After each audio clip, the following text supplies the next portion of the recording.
Tudo bem, pessoal? Esses dias eu estava navegando no Twitter e encontrei de um cara lá nos Estados Unidos uma postagem assim que falava: nunca vi uma explicação tão boa e mais clara sobre o que são privilégios. Lá eles têm muito aquela questão de white privilege, que se você nasceu branco, aqui também, mas lá talvez seja um negócio já uma discussão que já está mais aprofundada. E eu não quero aqui nesse vídeo entrar em nenhuma polêmica sobre a questão de privilégios, porque eu estou numa fase que eu não quero gastar minha energia discutindo polêmicas na internet, mas o que eu quero compartilhar com vocês aqui é a reflexão que eu tive a partir daquela postagem.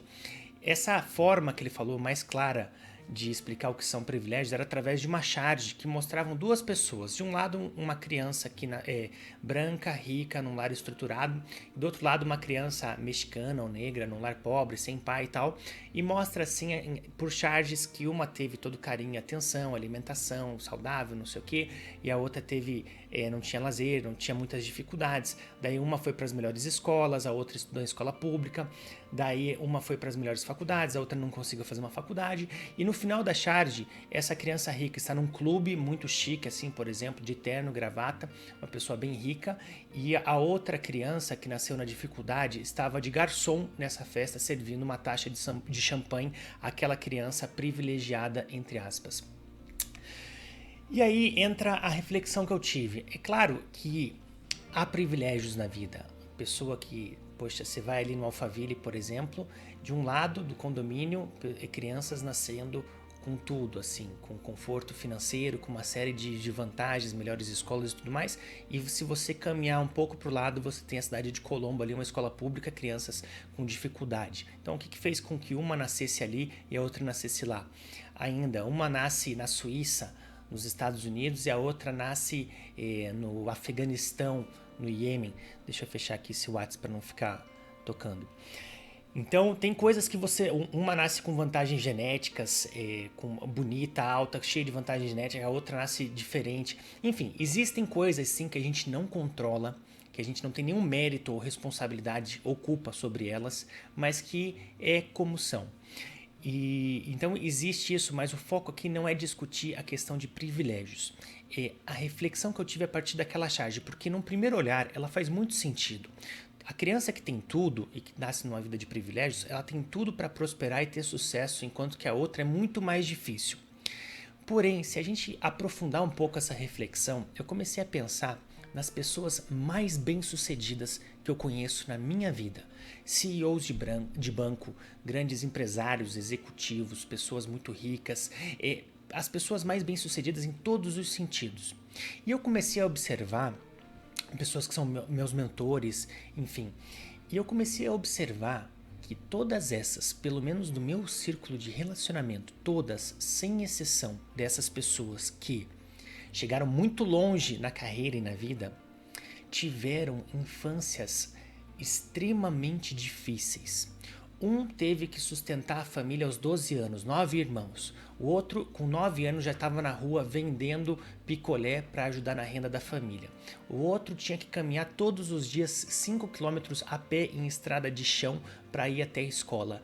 Ou seja, essas pessoas mais bem-sucedidas hoje foram pessoas que tiveram uma infância muito dura. Enquanto que na contramão, na outra parte disso, eu dou muita palestra em faculdade, escola, eu vejo crianças e jovens que nasceram com tudo, todas as vantagens a seu favor.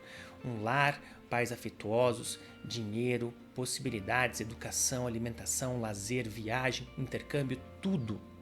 E ainda assim acabam caindo para as drogas, depressão, suicídio, ou ainda esse fenômeno mais recente que a gente tem observado aqui na humanidade como um todo, mas da nossa história, de jovens que estão procrastinando a saída do lar, assim, estão esticando mais, em vez de sair ali com seus 18, 20 e poucos anos de casa, estão esticando aos 25, 30, 35, pessoas com 40 anos morando com os pais, muitas vezes sendo sustentados ainda pelos pais, e aí de repente termina uma universidade, começa outro curso, daí faz uma pós, daí quer fazer um mestrado, um doutorado, quer fazer intercâmbio, quer viajar.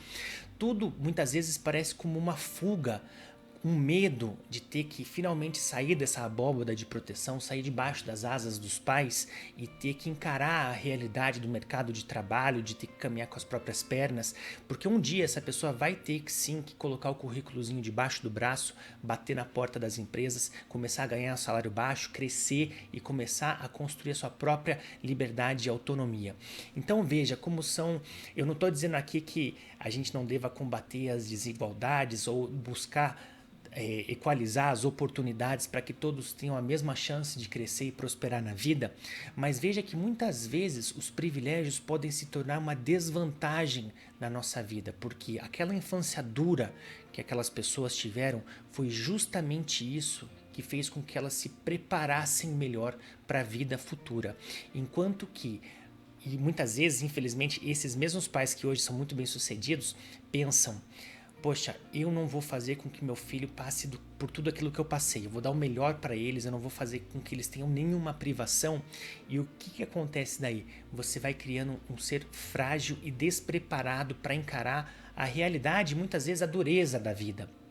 Então, esse é um grande erro que eu observo e isso, em casos extremos, filhos extremamente autoritários dentro de casa, com 12, 13, 14 anos, mandam nos pais. Os pais já não têm mais controle sobre aquela criança revoltada, que teve tudo a vida inteira.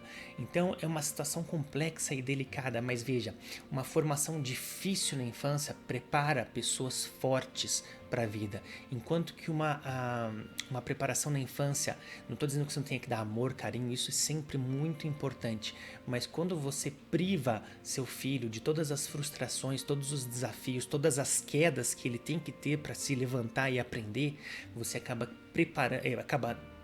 criando uma pessoa despreparada, um adulto que corre o risco de ser muito frustrado e mal sucedido no futuro. Então a reflexão que eu queria tirar aqui nesse vídeo não é nada a ver sobre privilégios, porque isso é uma discussão longa e eu não quero entrar nela, mas como em alguns casos, muitas vezes talvez, o privilégio pode se tornar uma grande desvantagem ou um grande obstáculo para o sucesso da pessoa, enquanto que as dificuldades ajudam a forjar um caráter forte, resistente, resiliente, que vai conseguir sim conquistar muitas coisas na sua vida. Vamos achar esse equilíbrio? Fica essa reflexão. Se você gostou, deixe o seu like, compartilhe esse vídeo, se inscreva no meu canal. Eu tenho a meta agora de chegar nos 1000 inscritos e vou conseguir em breve. Então, se você puder se inscrever, curtir, compartilhar, que você gosta do meu trabalho, sempre ajuda. E se você quiser conhecer mais sobre mim e sobre o meu trabalho de desenvolvimento pessoal, acesse paulomachado.com. Um grande abraço e até a próxima!